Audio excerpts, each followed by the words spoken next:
Señor magistrado, muy buenas tardes.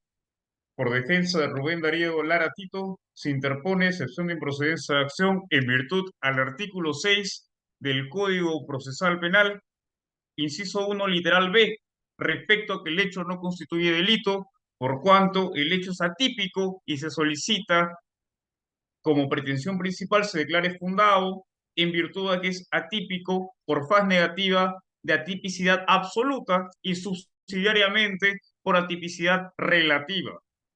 Procederemos con los argumentos de forma muy sucinta y muy concreta como el hecho de imputación.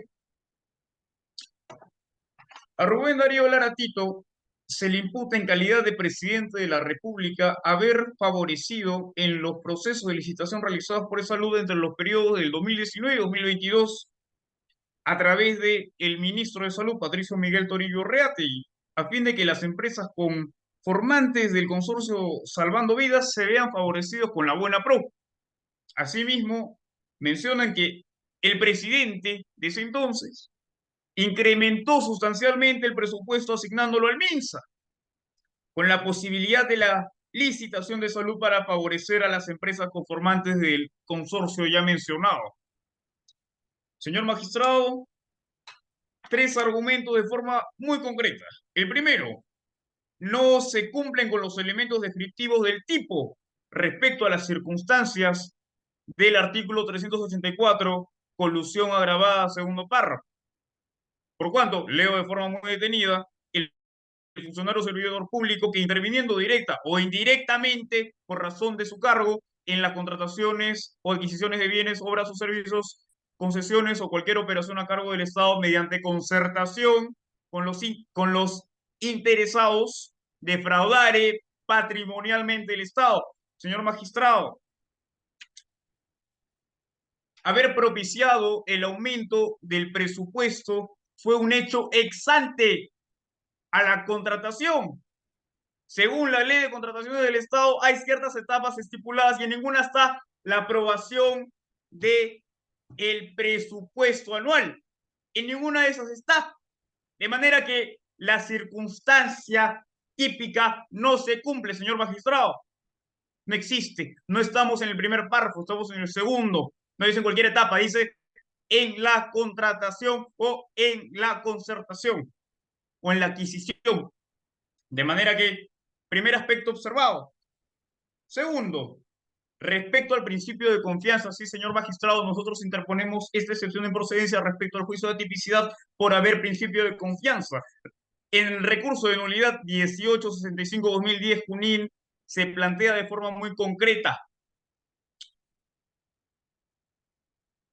En caso de una defectuosa actuación del subordinado, se debe intervenir. Y la pregunta es, ¿acaso el ministro de Salud no estaba preparado, no tenía la experiencia suficiente? Totalmente. De manera que mi patrocinado, el presidente de la República, confió y le designó el rol de poder ejecutar el presupuesto de forma racional, prudente y diligente. Por tanto, se ha desplazado la responsabilidad penal al haberse cumplido de forma probada por la jerarquía de roles en presidencia y ministro. Se cumplió la presidencia, el principio de confianza, señor magistrado. Respecto al tercer punto, el perjuicio en la defraudación patrimonial. Señor magistrado, ¿cómo es posible que un consorcio salvando vidas, conformado por varias empresas, con 10 años de experiencia, podría generar una defraudación patrimonial? Si justamente tienen 10 años de experiencia y no hay ningún elemento de convicción que pueda corroborar o por lo menos generar indiciariamente una sospecha. Sé que no es un juicio de valor probatorio porque estamos en una etapa de solamente tipicidad, sin embargo, el tipo también abarca el perjuicio y de alguna u otra manera se tiene que mostrar el perjuicio en la defraudación patrimonial. Por tanto, solicitamos se declare fundado la excepción de procedencia de acción. Muchas gracias. Muchas gracias, señor juez. Los hechos en materia del caso son los siguientes. Quien fue expresidente de la República desde el año 2019, Rubén Darío Lara Tito, a través de su amigo personal y a su vez ministro de Salud, Patricio Miguel Toribio Reategui, concertó con los empresarios conformantes del consorcio Salvando Vidas para la consecución de 8 licitaciones públicas. Mediante esta audiencia se ha señalado que se le está imputando el delito de colusión agravada, el mismo que a la letra dice, el funcionario o servidor público que interviniendo directa o indirectamente por razón de su cargo en las contrataciones, defraudare patrimonialmente al Estado. Y es que, señor juez, el tipo penal señala que se puede cometer el delito de colusión agravada de manera indirecta, de una intervención indirecta. La acción concreta del presidente o expresidente de la República es que incrementó el presupuesto o ayudó para ese fin, toda vez que sin la incrementación del presupuesto para el Ministerio de Salud, jamás hubiera podido realizar las licitaciones mencionadas. Debemos mencionar que de acuerdo al recurso de casación 1678-2022 Piura, que ejemplifica una serie de criterios que se tienen que seguir para lograr la colusión agravada, no solo basta el conjunto de irregularidades graves, que como hemos visto hay alguna irregularidad palpare, palmaria, tangible, y es que la acción de que el presidente pueda intervenir en el presupuesto ya va más allá de sus funciones. Ahí hay una irregularidad. Pero también nos señala que también de acciones concretas de abuso del cargo por el agente delictivo. Y es que, señor juez, nos encontramos en un delito por vulneración en el cargo, no por un delito donde se sancione la función concreta. Y es que la defensa ha señalado que no es competencia, que no es atribución del presidente de la República el incremento del presupuesto con fines del Ministerio de Salud, lo cual es cierto. Sin embargo, el presidente abusó de su cargo como jefe supremo del Estado para poder, a través de sus influencias justamente en el Poder Ejecutivo, incrementar el presupuesto y beneficiar 8 veces durante todo su periodo presidencial a un mismo consorcio. Las irregularidades, como bien había mencionado, son tangibles. Además, la defensa ha dicho que el consorcio tiene 10 años de experiencia, pero seguidamente mencionó que no habían elementos de convicción que podrían acreditar lo contrario. Y es cierto, porque según la casación 10-2018, en la audiencia de excepción de improcedencia de acción, solamente debe analizarse tipicidad objetiva. Y nuestra interpretación, que es, esperemos y solicitamos haga suya, señor juez, es que si no se puede contradecir de manera manifiesta, evidente, palmaria, los elementos descriptivos del tipo penal, y al no poderse actuar pruebas en este estadio procesal, sencillamente se tiene que mantener la investigación, porque aún no hemos emitido el requerimiento acusatorio correspondiente, como para que la defensa pueda en ese estadio, en la etapa intermedia, cuestionar los medios o elementos de convicción que van a ser medios de prueba. Por lo tanto, señor juez, solicitamos declare infundado la excepción de improcedencia de acción y con su venia le damos el pase a la defensa. Muchas gracias, señor magistrado. De forma muy sucinta, en el tiempo otorgado, pasaremos a discutir sobre la supuesta intervención indirecta, la conducta que se pretende aludir a mi patrocinado con respecto a la defraudación patrimonial. Cito Zaffaroni: el tipo en la fórmula que pertenece a la ley en tanto que la tipicidad pertenece a la conducta. De manera que aquí hay que analizar la conducta de mi patrocinado para con la supuesta defraudación. Percy García Cabero mantiene: la colusión agravada se produce con la defraudación patrimonial al Estado. De manera que, si bien es un juicio meramente de tipicidad, tenemos que mencionar de que aquí, ¿dónde está el supuesto perjuicio del 384? Asimismo, mencionar que la conducta de mi patrocinado fue bajo principio de confianza. El, la aprobación o el impulso del aumento de presupuesto anual público específicamente en el Ministerio de Salud, fue un hecho ex ante, totalmente desvinculado, sin conexidad alguna.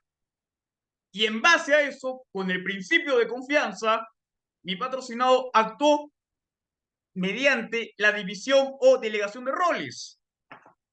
Casación número 23/2016 ICA. Cito textualmente: si el funcionario público tuviera como exigencia permanente verificar que otro funcionario ubicado en un nivel jerárquicamente inferior o en un nivel horizontal el suyo cumple o no su función, ojo, ojo, no le quedaría lugar para cumplir sus propias labores. Mi patrocinado cumplía sus labores de acuerdo a su competencia, manteniendo una conducta honorable, bajo el principio de confianza, de manera que no se le puede reprochar penalmente a mi patrocinado y no habría una constitución de delito por atipicidad absoluta y subsidiariamente si se declara la atipicidad relativa. Muchas gracias. Muchas gracias, señor juez. Seré breve en este apartado. Morales Prats y Morales García señalan que el delito de colusión desleal persigue evitar que el funcionario cause un perjuicio económico a la administración. Y es que, a diferencia de otros delitos funcionariales, no se requiere que el funcionario reciba directamente el beneficio, sino que defraudare a la institución por acciones incompetentes. Sobre esto debemos señalar algo. La defensa manifiesta que la acción del presidente de la República fue anterior a la contratación, lo cual es cierto. Sin embargo, el delito de colusión simple señala que en cualquiera de las modalidades de contratación, ahí podría entrar ese argumento. Sin embargo, el legislador para el delito de colusión agravada, de manera genérica, de manera amplia, señala en las contrataciones, el que interviene indirectamente en las contrataciones, por lo cual nosotros podemos concretizar cualquier acción que de manera indirecta intervenga en la contratación. Esta puede ser antes, durante o después. Y es que en el presente caso ha sido 8 licitaciones. Para la primera licitación quizá fue anterior, pero para la segunda ya hay una posterior, que fue justamente en el intermedio de la primera. También respecto al principio de confianza, debemos señalar algo bastante simple, pero contundente. El presidente de la República es el jefe supremo del Estado, es el jefe de gobierno, es el jefe de las Fuerzas Armadas, es quien dirige la hacienda pública.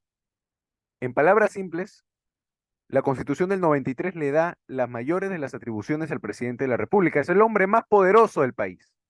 Como tal, y al ser un delito especial, un delito de infracción de deber, un delito contra la administración, el que se le imputa, tiene un deber de diligencia mayor que cualquier otro funcionario. Por lo tanto, no pueden alegar que el presidente ciegamente confió en el ministro de Salud, porque eso sería, palabras más, palabras menos, señalar que el presidente actuó negligentemente, que el presidente no actuó conforme al deber que la Constitución lo embiste, y no y por otro lado, actuar en detrimento de la administración pública. Por eso, señor juez, y por los argumentos ya vertidos en la presente audiencia, nos reiteramos que la excepción de improcedencia de acción deducida por la defensa debe ser declarada infundada para que en la investigación justamente se puedan analizar cosas como la defraudación patrimonial y más aún la acción concreta del presidente respecto de cada una de las licitaciones dadas desde el 2019 hasta el 2022. Muchas gracias.